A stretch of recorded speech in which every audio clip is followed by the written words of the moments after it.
started spring ball. What have you seen out of the receiving group so far?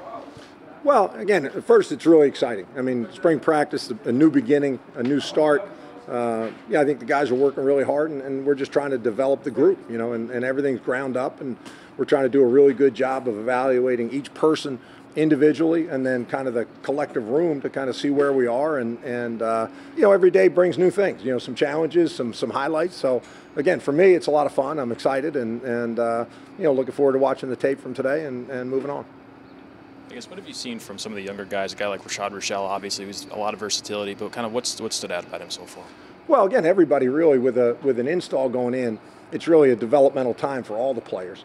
Guys who had production last year, obviously you see that, and Rochelle's a good guy with the ball in his hands. You can see he's got some quickness and toughness, and he has some versatility in terms of what he did last year.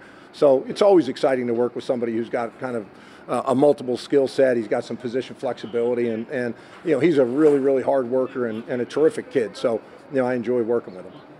Coach, if I recall correctly, last time you were here, you had Brandon Coleman, Mark Harrison, Tim Wright, heck of a wide receiver group. How would you compare that group to the current group you have now? Yeah, I don't. I mean, realistically, those guys were really good players, but a lot of those guys were established players when I got here. I didn't bring any of them here. Coach Schiano was here and had recruited those guys. They played really, really well.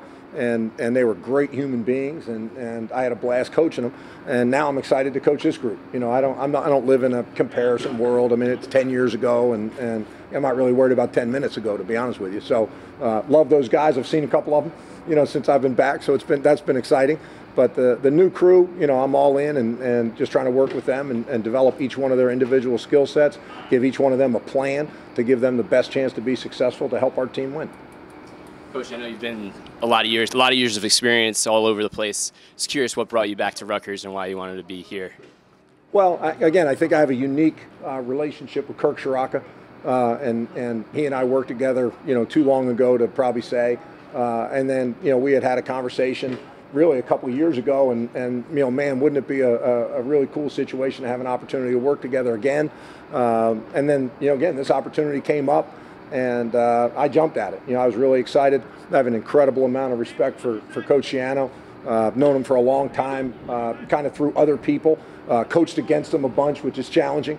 And, the opportunity to be here and work under him with Kirk, just an opportunity too good to pass up. You guys, those are three top receivers from last year. They all graduated. What's the challenge of that? How do you kind of go about just trying to fill that production? Yeah, again, I look at it as an opportunity, a kind of a new beginning. I don't really see it necessarily as a challenge. I wasn't here. We're going to put ourselves in a position to develop the players that are here and get them in a position to play at a high level so we can win. That's the challenge. That's the goal. I think that ultimately will be the result, and that's what we're working towards. We don't live in the past. We don't really look at again, those guys are good players and did a good job. But, we're forward-thinking, forward-looking, and that's where my mind is.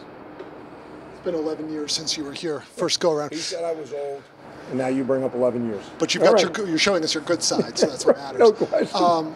How have you changed as a coach? You had a lot of NFL experience, a lot of different things.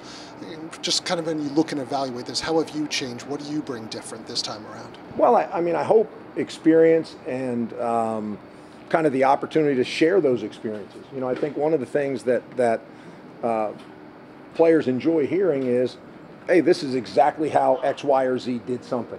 This is what it will look like if you're able to do it this way.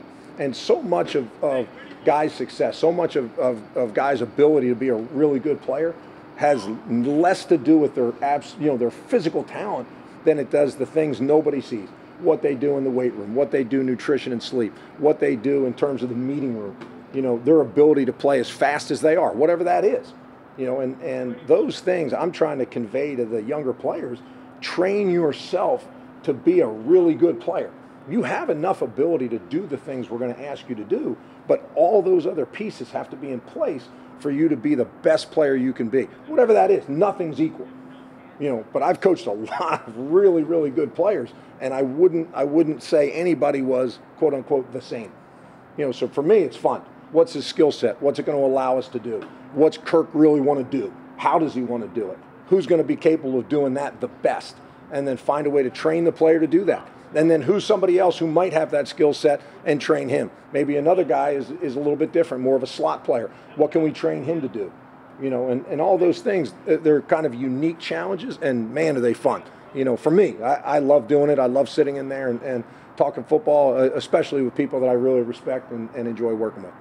You had the NFL experience, the head coaching experience. How has that kind of shaped your recruiting philosophy now as you go through it?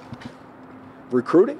Recruiting, your philosophy. Well, you know, I think for me, I've always been about trying to evaluate and make sure that we took players that had the traits that we wanted. So in other words, whatever those traits were, maybe it's speed, maybe it was size, maybe it's initial body quickness, maybe it's elite hands. You know, like a guy like Mohamed Sanu, who I've known since he was in high school. I didn't coach him here, but I coached him in Atlanta. You know, a guy who took himself from being really an outside receiver kind of enforcer type player in the run game and a good player in base down pass, came to Atlanta, he became an elite third down player, a converter on third down, and he kept the ability to play in the run game, and he just reshaped himself, and you wake up and it's 9 years later and he's had a dominant career in the NFL on top of being an unbelievable human being. You know, he's created himself. So I just look at it and I say, okay, let me identify what these guys can do really, really well, and then try to create as many opportunities for them to do it as you can. You know, and that's really, in the NFL, nobody's really going to tell you, I can't do it. They might be able to do everything, but what do they do really well? You know, what makes them special? You know, and how many times can you get them to do that skill in a game to be a productive player? Because at the end of the day, at receiver, it is a production position. You know, put people in a position to make the play, good things happen.